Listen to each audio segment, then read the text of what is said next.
ఈ యాగశక్తి మహోన్నతమైన కర్మలను కూడా దహించి మీరు అనుకున్న కార్యాలను, అది ఎంతటి కార్యమైనా విజయోన్ముఖంగా నడిపిస్తుంది. మనిషివి నువ్వు, నీకు ఏదైనా కాలేదు, జరగదనే భయం మానేయాలి. నిరుపేదవాడు కోట్లాధిపతి కావచ్చు, దిక్కులేని ఒక అరణ్యంలో పుట్టినవాడు ప్రధానమంత్రిగా పరిపాలన చేయవచ్చు. ప్రతి మనిషికి మనిషిగా మనం పుట్టడమే సాక్షాత్తు భగవంతుడిగా భావన పెట్టుకోవాలి. బ్రహ్మదేవుడు యజ్ఞం చేసి సర్వ ప్రాణులకు విజయాలను, చక్కటి వర్షాలను, చక్కటి పంటలను, ఏ తుఫాన్లు, ఏ ఘోషలు ఏవి రాకుండా రక్షణగా నిలిపాడు. భూకంపాలు వచ్చి ప్రాణులన్నీ చచ్చిపోయేవాడు. అదిగాక ఒక ఘాట్పు కొడితే ఆ ఘాట్పుతో సకల ప్రాణులు లేచి హలో లక్ష్మణాన్ని చనిపోయేవాడు. నువ్వు 10 రూపాయల ఖర్చుతో ఒక యజ్ఞం చేస్తే 1 కోటి రూపాయలు నీకు ఉపకారం జరిగి తీరుతుంది. ఇది నీ పిల్లల్ని కాపాడుతుంది, నీ దరిద్రాన్ని నాశనం చేస్తుంది. రుద్రుడు అంటే పరమేశ్వరుడు, దయాహృదయుడు, దయాసాగరుడైన ఈశ్వరుడు. ఆయన సన్నిధిలో మహాయాగం నడుస్తుంది. విష్ణువు అనేక అవతారాలు ఎత్తాడు. యజ్ఞముతో పుట్టిన రామచంద్ర ప్రభు ఒక స్త్రీని నిషేధించినారు. గౌతమ మహాముని ఇంద్రుడు వల్ల నిషేధించిన స్త్రీమూర్తికి శ్రీరామచంద్ర ప్రభువు ఆయన నుంచే మళ్ళీ ఆమెకు రూపం వచ్చింది. ఆమెకు మళ్ళీ రూపాన్నిచ్చిన వాడు శ్రీరామచంద్రుడు. రూపము కనిపించగానే సాష్టాంగపడి నమస్కారం చేశాడు. శ్రీరామచంద్ర ప్రభువు దేవుడని అనడానికి లేదు, ధర్మము అని పిలవాలి. ఆయనకంత జ్ఞానం ఎందుకు వచ్చింది? యజ్ఞ శక్తి వల్ల వచ్చింది. మహాయజ్ఞం చేసి పుత్రకామేష్టి రాజ్యంలో ఉన్నదంతా ఇచ్చేశాడు. చిట్ట చివరికి ఆయన భార్యలతో సహా దానం చేశాడు. భిక్షగడైపోయాడు దశరథుడు. ఈ సృష్టికి ప్రధానకర్త స్త్రీమూర్తి. భార్య అంటే నీ పాలట దేవత. ఎదుటున్న ప్రతి స్త్రీమూర్తిని దైవంగా భావించటం మొదలు పెడదాం. ఈ సంవత్సరం మార్చిత్రం వచ్చేస్తుంది. ఆ మంత్రం ఎంత శక్తివంతమైందంటే ఇక వేరే దానికోసం, వేరే మనిషి కోసం మనం ఆశించి ఎదురు చూడకుండా నిన్ను అన్ని రంగాలలో శుభప్రదం.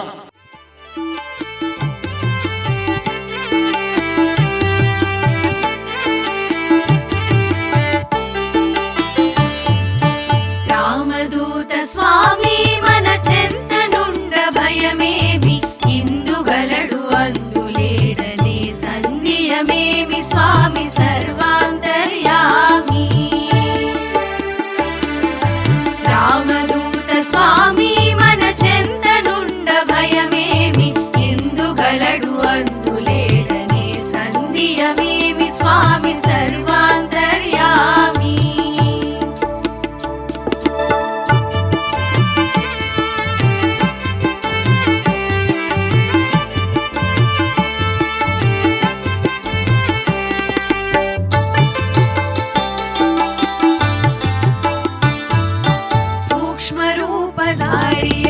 సంచరించు స్వామి ఏ క్షణమున ఎచటనుండునో తెలియదు గాని, సూక్ష్మరూపధారి అయి సంచరించు స్వామి ఏ క్షణమున ఎచటనుండునో తెలియదు గాని, మనసార ఒక్కసారి స్మరింతువేమి, మరుక్షణమే కరుణించడా అంతర్యామి. మన రామదూత స్వామి, రామదూత స్వామి మన చెంతనుండ భయమేమి, ఇందుగలడు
స్థలభాగ విలసత్ పద్మాసనస్థం భజే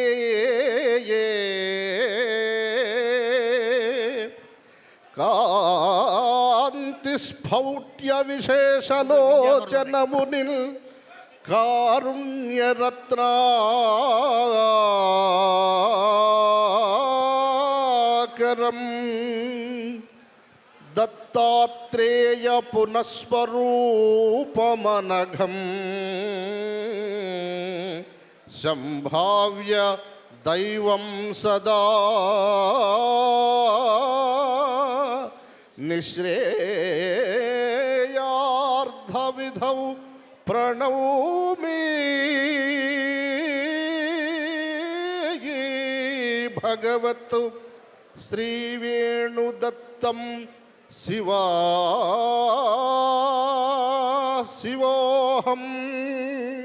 త్రిపుండ్రం త్రినేత్రం కద్వీపి చర్మ నివాసం సకల భంజ నివాస దేవతా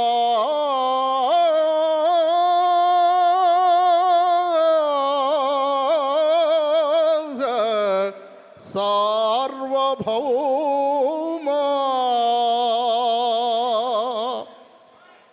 పరాత్పరుడు చరాచరుడు సర్వశక్తి సంపూర్ణుడైన వేణు దత్తాత్రేయ స్వామి వారి దివ్య చరణములకు నమస్కరించి ఇక్కడ ఉన్న ప్రతి ఒక్క మనిషి కుటుంబ సభ్యులను సమస్త జీవులను దీర్ఘాయుష్మాన్ భవులై ఆరోగ్యవంతులై అదృష్టవంతులై మీ పిల్లలు కోట్లాధినేతలై యోగ ప్రభాకరులై శాశ్వత లక్ష్మి నివాసులై అఖండ తేజోవంతులై దీర్ఘాయుష్యులతో నవయవ్వన సిద్ధులై వర్ధిల్లవలే వర్ధిల్లవలే వర్ధిల్లవలే వర్ధిల్లవలే శుభప్రదం శుభం.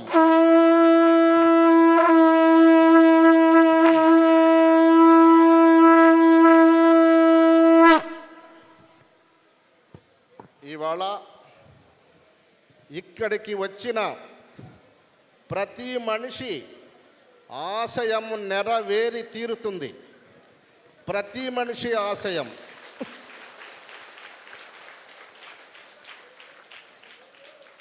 మీ పిల్లల గురించి, ఆరోగ్యాల గురించి, భార్యాభర్త ఆనుకూలాన్ని గురించి, శత్రు జయంబుల నుంచి, ప్రజాసేవల గురించి, ప్రజానాయకత్వాన్ని గురించి, అన్ని రంగములు ఎవరు ఎన్నుకున్న రంగం వారు మనస్సు నిలబెట్టుకోగలిగితే ప్రతి ఒక్కరి ఆరోగ్య విషయాలలోనూ సమస్త వైభవాలలోనూ మీకు అపజయం అనేది లేకుండా ఈ సంవత్సరము ప్రతి ఒక్కరికి జరిగేటట్టు ఒక భగవత్ శక్తిని ప్రవేశితం చేయిస్తాను.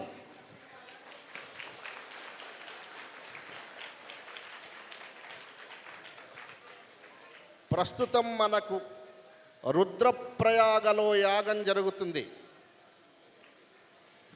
రుద్రుడు అంటే పరమేశ్వరుడు, దయాహృదయుడు, దయాసాగరుడైన ఈశ్వరుడు. ఆయన సన్నిధిలో మహాయాగం నడుస్తుంది ఇప్పుడు ప్రస్తుతం. ఈ యాగశక్తి మహోన్నతమైన కర్మలను కూడా దహించి మీరు అనుకున్న కార్యాలను, అది ఎంతటి కార్యమైనా విజయోన్ముఖంగా నడిపిస్తుంది. దీనికి మీరు చేయవలసినది ఒకటే ఉంది. డబ్బులు అక్కర్లేదు, శ్రమ కూడా అక్కర్లేదు. మనసు 1 గంట సమయము నిలబడి లేదు కూర్చొని ఓం నమఃశివాయ వేణు దత్తాత్రేయాయ, ఓం శ్రీ సుబ్రహ్మణ్యేశ్వర స్వామినే నమః, ఈ 2 నామాలు మనస్సులో ఈ సమయం మొదలుకొని 1 గంట మీరు భోజనం చేస్తూ కానీ, నిలబడుకొని కానీ, కూర్చొని కానీ ఓం నమఃశివాయ వేణు దత్తాత్రేయ నమః, శ్రీ సుబ్రహ్మణ్యేశ్వర స్వామినే నమః. ఈ 2 నామాలు మనస్సున మననం చేస్తే చాలు. ఆ మనస్సు నీ శరీరము లోపల చూడాలి.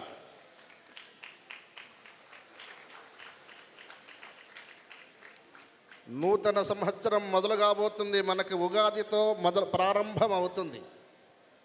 ఆ నూతన సంవత్సరం మొదలు కాకముందే మన విజయం మీ చేతిలో ఉండాలి.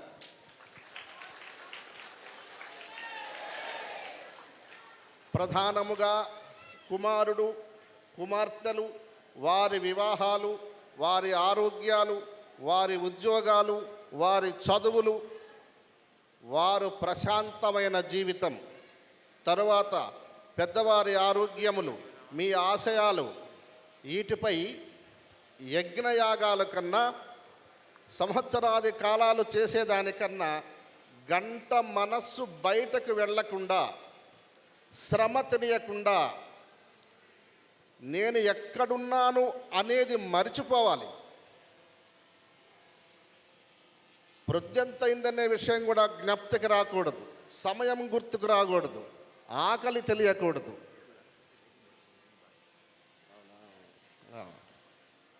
ఈ విషయాలన్నీ మనస్సులో పెట్టుకొని ఆ ప్రాంతం ఉన్నవాళ్ళు, ఆ సైడు కూర్చున్నవాళ్ళు, ప్రత్యేకంగా ఇదిగో ఈ ప్రాంతంలో కూర్చున్నవాళ్ళు ప్రశాంత చిత్తులై ఇక్కడ ఈ స్టేజీ వైపు చూచే కంటే ఇక్కడ నుంచి వచ్చే శబ్ద శక్తిని మీరు ఆస్వాదన చేస్తే చాలు. ఒక మంత్రశక్తిని ప్రవేశపెడుతున్నాను. ఈ శక్తి మీ కర్ణాంతరము లోపలికి పోవాలి. ఇంకొక విషయం గుర్తుకు రాకూడదు. వస్తే మీ విజయాలే రావాలి, మీరు అనుకున్న కోరికలే రావాలి, శుభాలే రావాలి. పదవుల గురించి ఆలోచించాలి, ధనము సంపాదన మీద ఆలోచించాలి, జయం గురించి ఆలోచించాలి, భార్య పిల్లల గురించి ఆలోచించాలి. చెడు అనేది మీ మనసులో తాకకుండా అందరూ ఏకాగ్రతగా కనులు మూసుకొని ప్రశాంతంగా ఒక దివ్య కాంతిమైన సుబ్రహ్మణ్యేశ్వర స్వామి శక్తి, భగవాన్ శ్రీ వేణు దత్తాత్రేయ చేస్తున్న యజ్ఞశక్తిని ప్రవేశం చేయిస్తాను. ఏకాగ్రతగా కూర్చోండి. ఓం క్షమైగ్మైగ్మం త్రైర్భోర్భోర్వయః క్షమైర్భౌగ్మం అననర్యార్భోర్త్రయః త్రయః త్రయః క్ష్మగ్దిగ్వాళనర్భవం శతప్రవహత్రోక్త్వక్వోయః ప్రతప్రవహత్ క్ష్మయిక్తాయః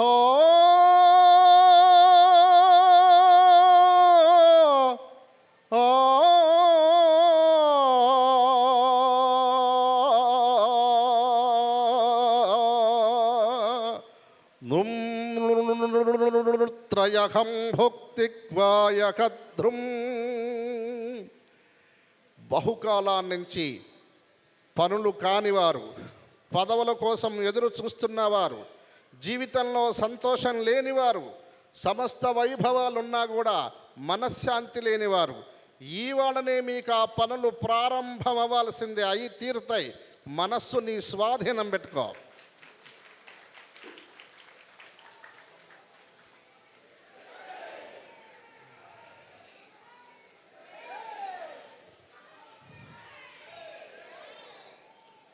క్రొత్త సంవత్సరం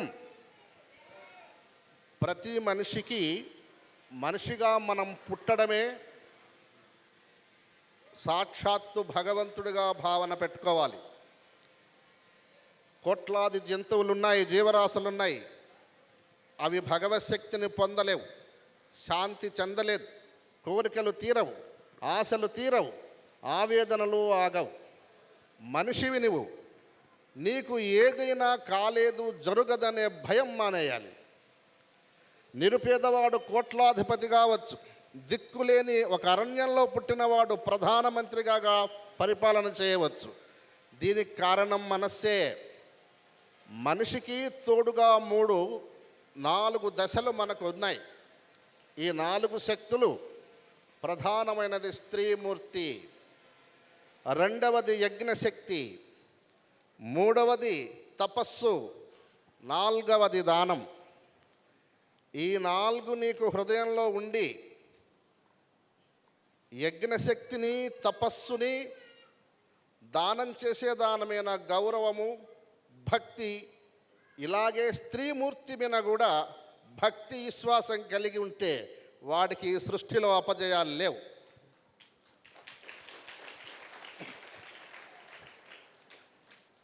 ఈ సృష్టియే బాగు చేయడం కొరకే యజ్ఞం మొదలుపెట్టారు.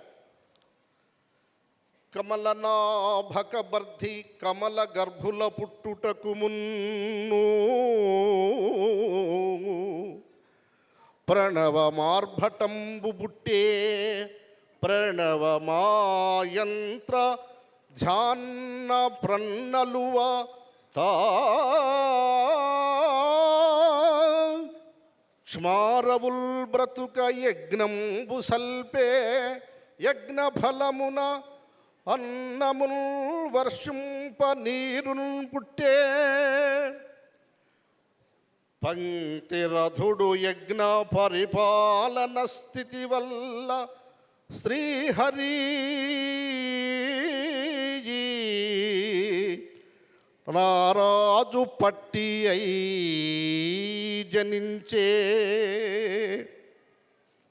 మనిషికి ప్రధానమైనది తపస్సు అయినా యజ్ఞశక్తి చేత వర్షము అనుకూలంగా కురిసేటట్టు యజ్ఞం చేయగలిగాడు బ్రహ్మదేవుడు.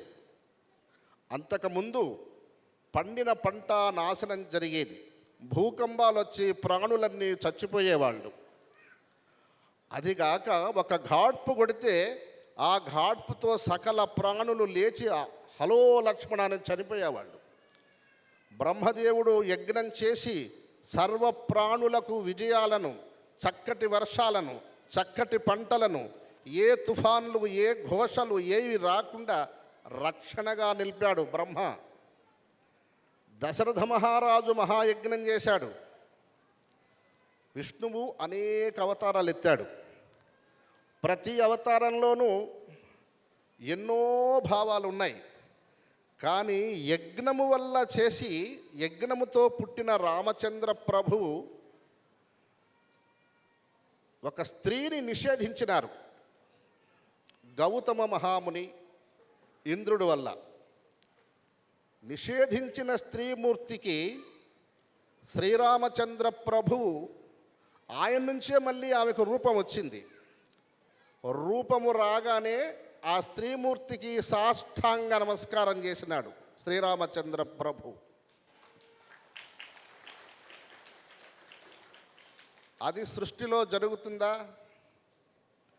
మన నుంచి ఒక మనిషి మేలు పొందితే మనకు వాళ్ళ మీద దయ ఉండాలి, లేదు నేను గొప్పవాడిని నా వల్ల వాళ్ళకి అది జరిగిందని గర్వం ఉండాలి. కానీ శ్రీరామచంద్ర ప్రభు ఆమెను ఒక నిందలు పాలు చేసి వారి వారి తప్పుల వల్ల, ఆమె దోషాలు కాదు అవి, అది చేసింది తప్పు బ్రహ్మదేవుడు. ఆ దోషానికి గురైన వాడు వీళ్ళిద్దరు, గౌతముడు దేవేంద్రుడు. వాళ్ళు తప్పు చేసి ఆమెపై నింద వేసి ఆమెను కనిపించకుండా ఆడబెట్టారు. ఆమెకు మళ్ళీ రూపాన్నిచ్చిన వాడు శ్రీరామచంద్రుడు. అది ఎవరి వల్ల కాదు. రూపము కనిపించగానే సాష్టాంగపడి నమస్కారం చేశాడు. అలా చేసిన దానికి ఏమిటి కారణమంటే ఆయనకు అంత జ్ఞానం ఎందుకు వచ్చింది? యజ్ఞశక్తి వల్ల వచ్చింది. యజ్ఞంలో కాని పనులన్నీ నెరవేరుతాయి. యజ్ఞం అంటే ఎవరంటే వాళ్ళు చేస్తానికి వీలు కాదు. మహాతపస్సంపన్నులే యజ్ఞం చేయాలి. దానికి పవిత్రత, దానికి నియమము, నిష్ట. మహా అగ్నిగోళం అంటే విష్ణు శక్తిని ఒక చిన్న బాలునిగా తయారు చేసి ఈ లోకంలో ధర్మాన్ని నిలబెట్టాడు శ్రీరామచంద్రుడు. శ్రీరామచంద్ర ప్రభువు దేవుడని అనడానికి లేదు, ధర్మము అని పిలవాలి. ఎందుకు? ఆయన అవతారం రాకముందు ఒక్కొక్కరికి లక్షలు భార్యలు, ఏ చరిత్రన తీసుకో, కూరగాయల్లాగా తెచ్చి కుప్పల కుప్పల పడవేసినట్లు లోకాన్ని రక్షించే స్త్రీమూర్తులను ఒక్కొక్క రాజు ధనవంతులై అధిక సంపన్నులై స్త్రీలను ఎక్కడ ఉంచాలనో గౌరవము తెలియక అహంకార పూరితంతో 1,00,000 మంది భార్యలు ఉండేది ఒక్కొక్క రాజుకి. ఎక్కువ మంది భార్యలు లేని రాజే లేడు. విష్ణువుని అలా అమర్చి తపస్సు చేసి మహాయజ్ఞం చేసి పుత్రకామేష్టి రాజ్యంలో ఉన్నదంతా ఇచ్చేశాడు.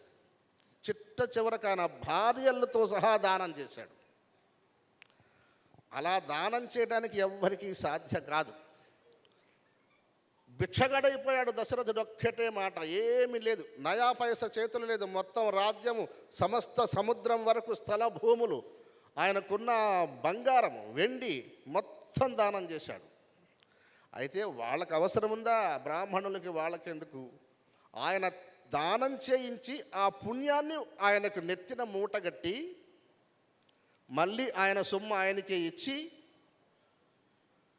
వారింటిలో ధర్మాన్ని ఎలా నిలబెట్టాలో నిలబెట్టడానికి రామచంద్ర ప్రభువుని జన్మ తీసుకొచ్చారు. విష్ణువు అంతకుముందు అనేక జన్మలు ఎత్తాడు కదా, యాడన్నా ధర్మం ఉందా? ఈ ధర్మాన్ని తీసుకురావడానికి కారకులు ఎవరు? అందుకే బ్రాహ్మణులు ఏడ కనపడ్డ నమస్కారం చేయటం పుణ్యం అంతే. వాడు మంచివాడా చెడ్డవాడా మనకనవసరం. అటువంటి ఘనమైన ఈ లోకాన్ని ధర్మం నిలబెట్టిన వాడే బ్రాహ్మణుడు అనేవాడు.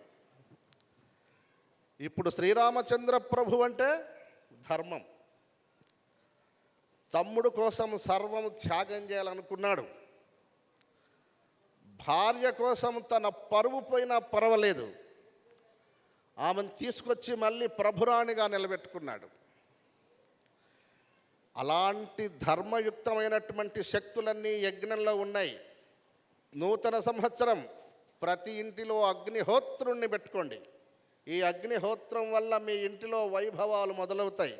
లేదా మహాత్ములు, తపోబలం కలిగిన వాళ్ళు, పుణ్యమూర్తుల చేత ప్రతి సంవత్సరము యజ్ఞము తప్పనిసరిగా మీ కుటుంబానికి చేయించుకోండి. నువ్వు 10 రూపాయల ఖర్చుతో ఒక యజ్ఞం చేస్తే 1,00,00,000 రూపాయలు నీకు ఉపకారం జరిగి తీరుతుంది. అటువంటిది యజ్ఞం. ఇది నీ పిల్లల్ని కాపాడుతుంది, నీ దరిద్రాన్ని నాశనం చేస్తుంది, నువ్వెక్కాల్సిన గొప్ప అదృష్టాన్ని నీకు అందిస్తుంది. రెండవది తపస్సు. తపస్సు ప్రతి మనిషి రోజు 1 గంట తీర్మానం చేసుకోండి. అనారోగ్యాలు రావు, డాక్టర్ దగ్గరికి వెళ్ళాల్సిన పని లేదు, నీ వంశంలో ఏ గ్రహాలు ఏ దోషాలు రావు. తపశ్శక్తి ఇది మనిషికి సాధ్యం. మూడవది దానం చేయండి. నీ పిల్లలు మహాకోట్లాధిపతులను చేస్తుంది దానం. ఈ 3 ఈ సంవత్సరం ప్రతి ఒక్క మనిషి ఆచరణలో పెట్టుకోండి. ప్రధానమైంది స్త్రీమూర్తికి నమస్కరించేది మొదలుపెట్టండి. ఆమె మన రక్షణ కర్త. భగవంతుణ్ణి జన్మింపజేసింది స్త్రీమూర్తి కదా. ఈ లోకాన్ని సృష్టింపజేసి ఇన్ని వైభవాలనిచ్చి ఆపదల నుండి తప్పించి నీకు అనుకూలమైన వాతావరణాన్ని సృష్టింపజేసి మంచి భార్యను మంచి పిల్లలను ఇన్ని దశలు కల్పించి సంతోషాన్ని మీకు అందిస్తున్నది ఎవరనుకున్నారు? స్త్రీమూర్తి. వారికి మూర్తిత్వం. రామచంద్ర ప్రభువు మ్రొక్కిన తర్వాత విశ్వామిత్రుడు సందేహంగా ఉన్నాడు. బంగారము ముక్కలు ముక్కలయ్యి బురదలో పడిపోయింది. దాన్ని కడిగిస్తే దాని ఖరీదేం తగ్గదుగా, అది ఎప్పటికీ బంగారమే. అలాగే ఈ సృష్టికి ప్రధానకర్త స్త్రీమూర్తి. ఇది నూతన సంవత్సరం. వారిని గౌరవించటం, వారిని భక్తిగా మనస్సులో ఉంచుకోవడం. భార్య అంటే నీ పాలట దేవత, ఆమెకి కోపం రాకుండా చూసుకోవడం అనేది ప్రతి మనిషికి ధర్మం. ఎదుటున్న ప్రతి స్త్రీమూర్తిని దైవంగా భావించటం మొదలు పెడదాం. ఈ సంవత్సరం యజ్ఞం మొదలు పెడదాం, తపస్సు మొదలు పెడదాం. అక్కడ యజ్ఞం జరుగుతూ ఉంది. మార్చి 3వ తారీఖున పౌర్ణమి రోజు మంత్రం వచ్చేస్తుంది. ఆ మంత్రాన్ని తీసుకోవాలనుకున్న వాళ్ళందరూ మార్చి 3న ఆశ్రమానికి రండి.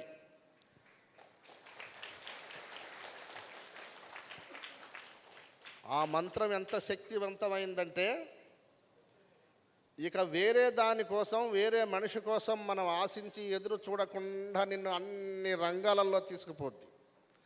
అయితే ఈ 3 ధర్మాలు ఆచరించగలిగిన వాళ్ళే మంత్రం తీసుకోండి.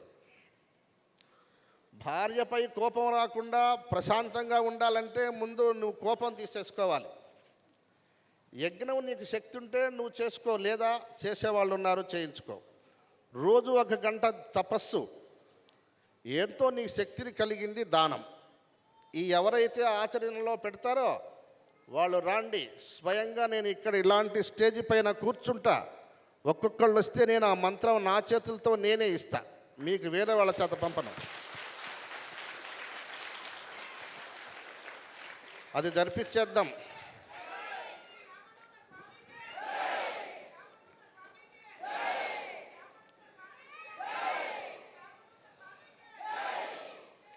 అన్ని విజయాలు వచ్చేటట్లు మనసు పెట్టుకోండి.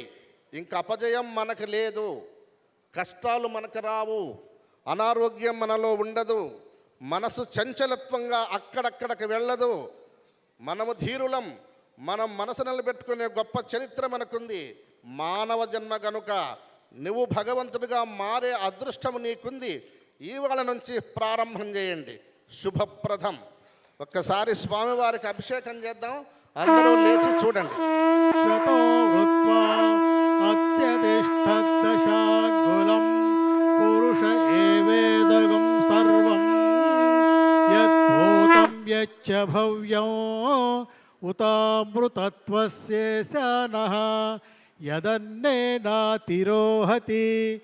ఏతావానస్య మహిమా అతోऽధ్యాయాగశ్చ పూరుషः పాదోస్య విశ్వభూతాని త్రిపాదస్యామృతం దివి త్రిపాదోర్ధ్వ ఉదయత్ పురుషः పాదోస్యేహ భవాత్ పునః తతో విశ్వం వ్యక్రామతు శాసనానశనే అభి తస్మాద్ విరాడ జాయత విరాయో అధిపూరుషः స జాతో అత్యరిత్యత పశ్చాత్ భూమిమధో పురః యత్పురుషేణ హవిషా దేవా యజ్ఞమతల్వత వసంతో అస్యాసీదాద్యం గ్రీష్మయేత్మశరద్ధవిః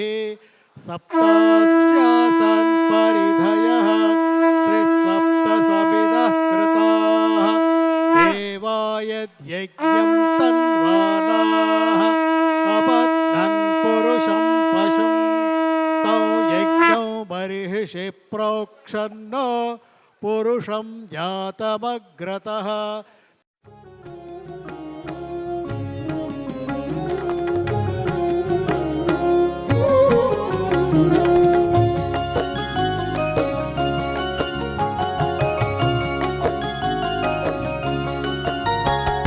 చేవూరువాసాయ చిరుమందహాసాయ దత్తావధూతాయ జయమంగళం.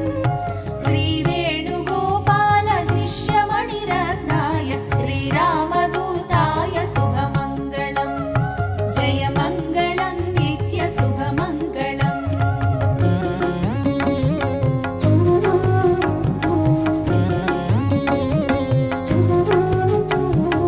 ప్రేమైకరూపాయ ప్రియగానలోలాయ నిర్మల హృదయాయ జయమంగళం. 14 లోకాల ప్రియమార పాలించు దత్తలక్ష్మీ తనయ శుభమంగళం. జయమంగళం నిత్య శుభమంగళం.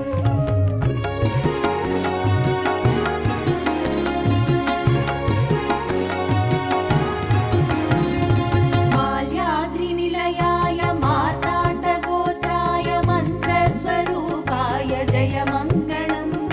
ధర్మప్రబోధాయ యోగీంద్రశిఖరాయ వేదస్వరూపాయ శుభమంగళం.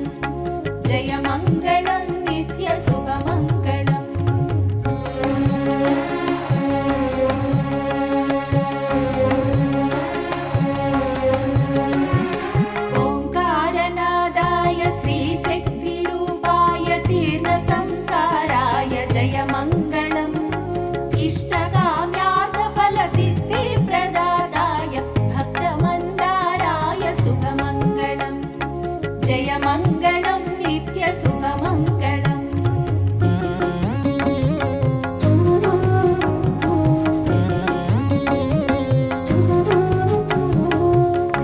त्रिमूर्तिरूपाय धर्माय करुणाय नित्ययज्ञाय जयमङ्गलम् श्रीनाथलोलाय भूतदमनाय श्रीरामदूताय शुभमङ्गलम् जयमङ्गलं नित्यशुभमङ्गलम् चेवूरुवासाय चिरुमन्दहासाय दत्तावधूताय जयमङ्गलम् श्रीवेणुगोपालशिष्यमणिरत्नाय श्रीरामदूताय शुभमङ्गलम् जयमङ्गलं नित्यशुभमङ्गलम् जयमङ्गलं नित्यशुभमङ्गलम् అందరూ ఒక్కసారి మీకు కావలసిన పనులు ఏమున్నావో అవి మనస్సులో పెట్టుకొని మీ ఇంటి పేరు, మీకు గోత్రములు గుర్తుంటే గోత్రములు అందరికీ వినబడుతుందా?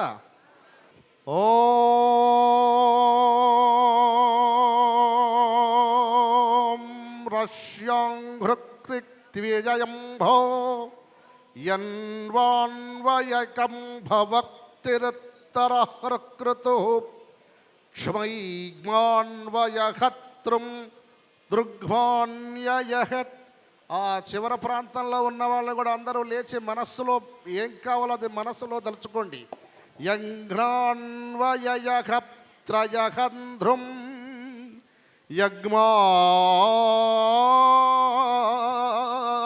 యగ్మాన్యయహార్భు క్షమైగ్మో త్రుతుహుర్త్రయహత్ భవహం సర్వకర్మ నిర్మూలం సర్వవ్యాధి నిర్మూలం సకల వైభవ జ్ఞాన ప్రవేశిత క్షమైగ్మో